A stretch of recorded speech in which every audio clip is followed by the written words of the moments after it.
everyone. So I just wanted to go through some things that you guys might be experiencing or feeling right now. So we'll go ahead and talk about navigating your grief during the pandemic. So we'll go ahead and talk about what grief during the pandemic is, what the stages of grief are, and how you can better manage your grief. So first we're going to talk about what grief is. Some of you might be confused at this point and be thinking, well, I'm not really experiencing the death of someone that I love or I know, so how is this grief? And we'll go ahead and go through what grief during this time could be. It could be ambiguous loss or anticipatory grief. Ambiguous loss is when you are going through the loss of either an event or a person by something other than death or dying. And there's actually two different types of ambiguous loss. The first is when the person is physically present with you, but psychologically they are absent. So one way that I would think of this type of loss is in a relationship. Maybe you're in a relationship with someone and things aren't going as well as they used to be. So the person is still physically with you and you are still dating them, but maybe they're not emotionally present like they used to be with you. The second type of ambiguous loss is more of a physical absence, but a psychological or an emotional presence is still with you. So that's what we're going to be focusing more on today. And that physical absence is obviously school and the events that go on with school. But you're still having to put emotional and more psychological effort into school through remote learning, or you may be still emotionally present with the fact that you are not getting to go to prom anymore or have graduation like you normally would, things like that. And then anticipatory grief is basically you are grieving something that is going to be coming up. So you're anticipating the loss of something else. So some of you may be anticipating that your summer is not going to look as fun as it normally would. Maybe you guys had to cancel some trips. And maybe some of you are anticipating the loss of another school year next year. You know, we don't know what that's going to look like at this point, but we do know that at some point we might have to do remote learning again. So this can be where anxiety comes up more for you, or you might be getting more nervous because you're thinking about what's to come and you can't really control it. So at this point, I want to go over what the stages of grief are. So there's denial, anger, bargaining, depression, and acceptance.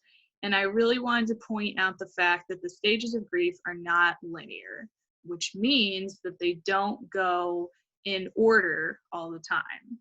They might go in order, but you could go back and forth in between the stages. So that's really important to consider. So when we're talking about denial, we're talking about a defense mechanism for your brain. You may be experiencing some very overwhelming emotions about the end of the school year.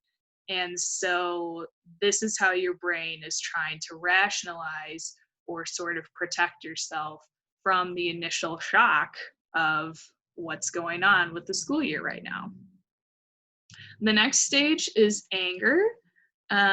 So when the effects of denial kind of start to wear off, the numbness starts to come off, this is when you really start to experience more intense emotions of the loss, the shock of the loss. You might be feeling more intense guilt about what's going on, and you may actually start to lash out at this point. And then there's bargaining. Bargaining is the what if stage. So at this point, you are thinking, well, maybe if I had done this, then we would still be in school right now. Or maybe if I had worn my mask more earlier in the year, then maybe this pandemic wouldn't still be going on. Things like that. And then there's depression. Now, depression is not like the mental illness that you would see in some people. This part of depression is not, it's not a chronic depression. It's a normal part of the grief that you're feeling. So obviously this can come with intense sadness. It can come with decreased appetite or the ability to sleep. And you might be feeling some loss of motivation. So for those of you that are normally motivated to do your schoolwork, you might be feeling less of that right now. And you may be wondering, why do I feel less motivated to do schoolwork right now? And it could be part of what you're grieving. And then finally, there's acceptance. So acceptance is when you have started to come to realize that this is the new reality.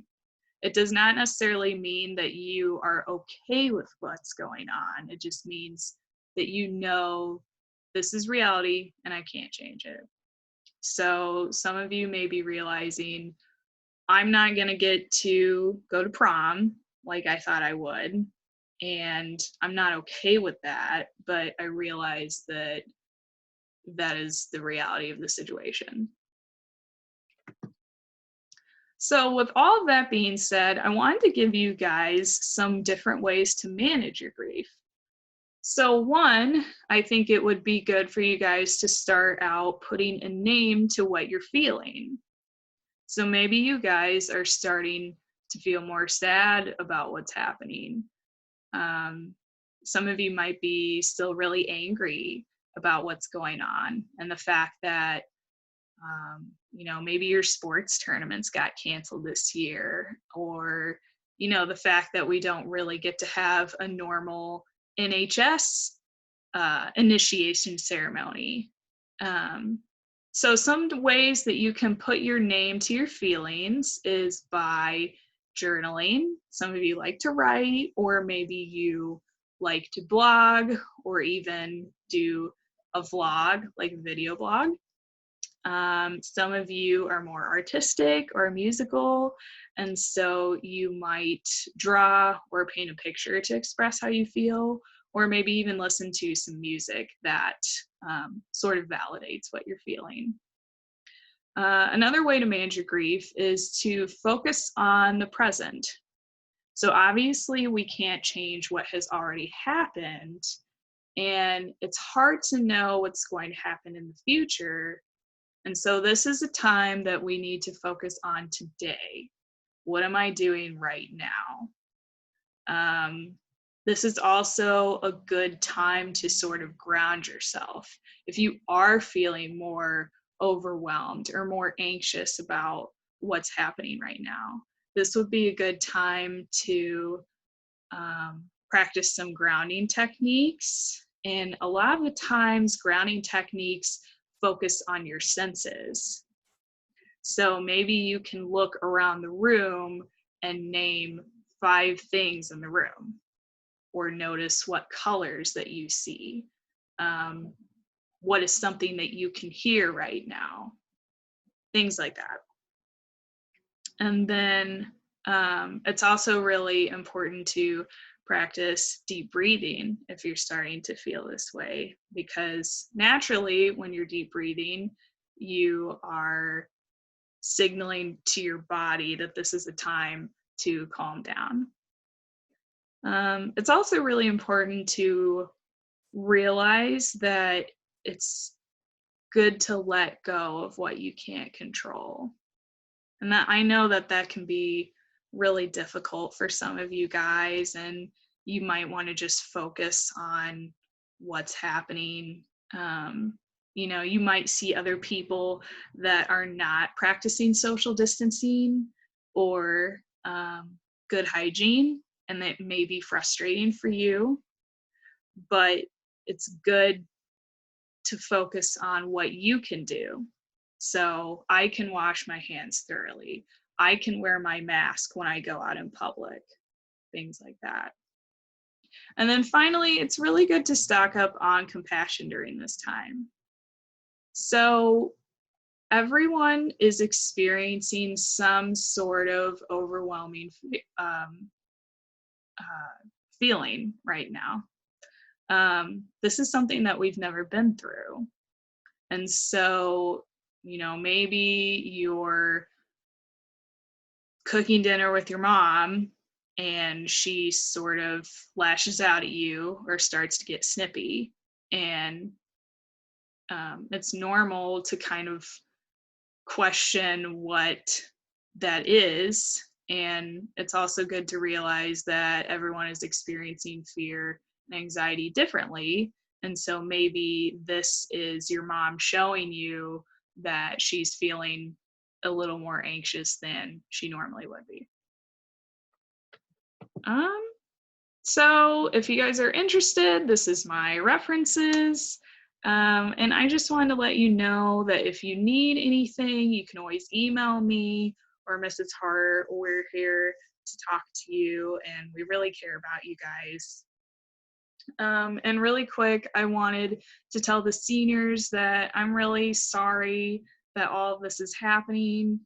I feel so bad for you guys.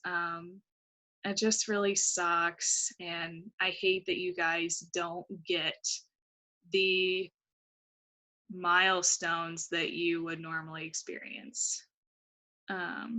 So some of you may be thinking, you know, there are worse things going on in the world right now, and some of you might even feel guilty about what you're feeling. And I just want you to know that it's okay if you're feeling this way. It's okay to be sad and angry and upset that the school year didn't end like you thought it would. But I'm wishing the best for you guys. And even though I didn't know you that long, I think you guys seem like a really awesome group of people, and I'm excited to see what the future holds for you guys. So let me know if you need anything, and I hope you have a great day.